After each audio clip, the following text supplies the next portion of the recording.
Do you ever feel like you're different people living in the same body?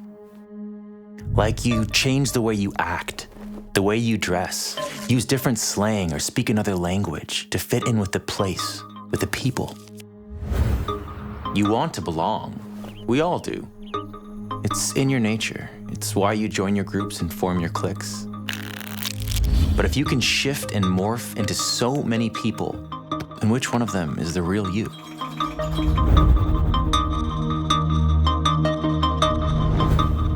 I've always thought of myself as a 50-50 guy. White mom, Asian dad, half and half.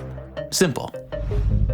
So when I got my 23andMe results back, I was a little confused. Some of my friends had some interesting feedback. What? You're white, dude! You're a fake minority! 51%, man, that's the majority stakeholder. You wear those Hawaiian shirts all the time, like, it makes sense, I guess. You're out of the club. You're out of the club, man. You're out of the club. That's it, done deal. Obviously, they were just messing around, but I couldn't stop thinking about it. That 1% brought me back to a question I've struggled to answer my entire life.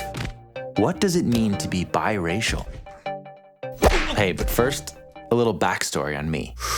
So Dad flees the Vietnam War and ends up in Minneapolis of all places, where he meets my mom, a 5th-generation Minnesotan, at a disco dancing class. Now, she doesn't want to dance with him because he's 2 inches shorter than her, but he's a persistent little guy, and a year later they're married.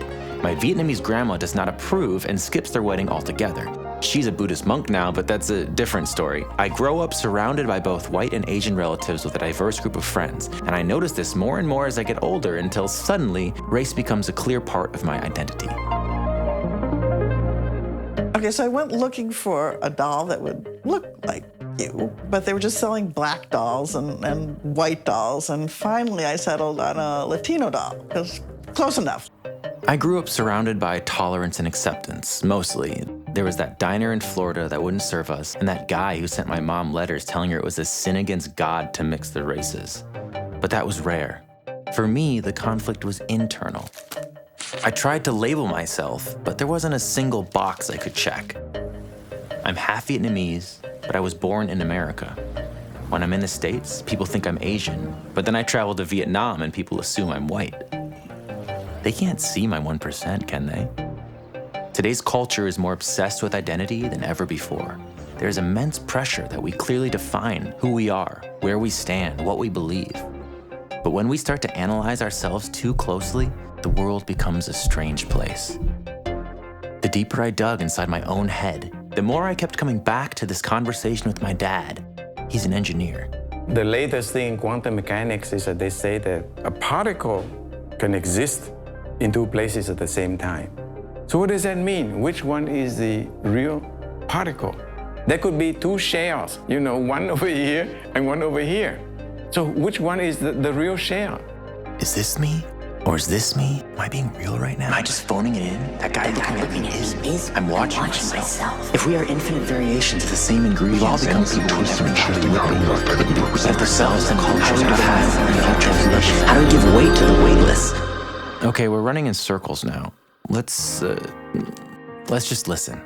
When I came to the United States, there were only about 20 Vietnamese in Minneapolis.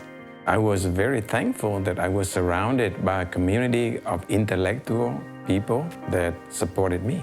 So it's more like the issue that I will create my own sense of self, my own identity. It's like I adapt to you and you adapt to me. We just wanted you to be comfortable with both cultures and find your own way.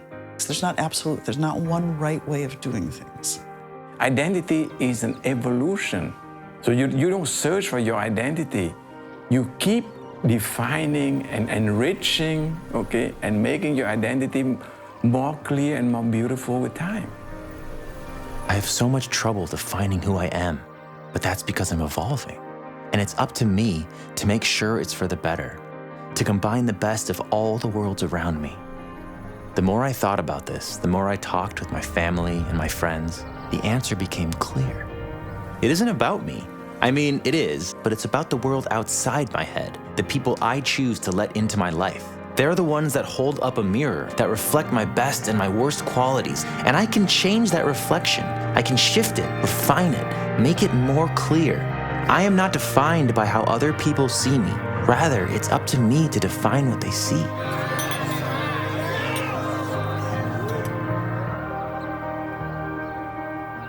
My parents divorced years ago and my father moved back to Vietnam.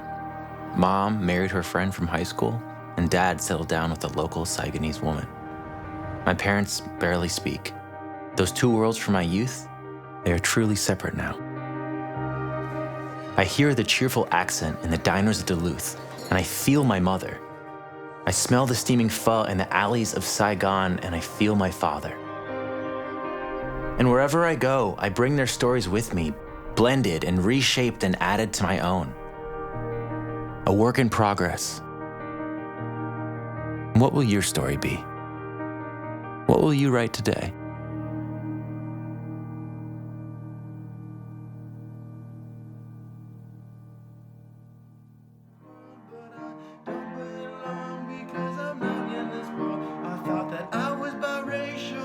Just not true. I see a white face and I'm feeling blue, 'cause I'm 48.7.2.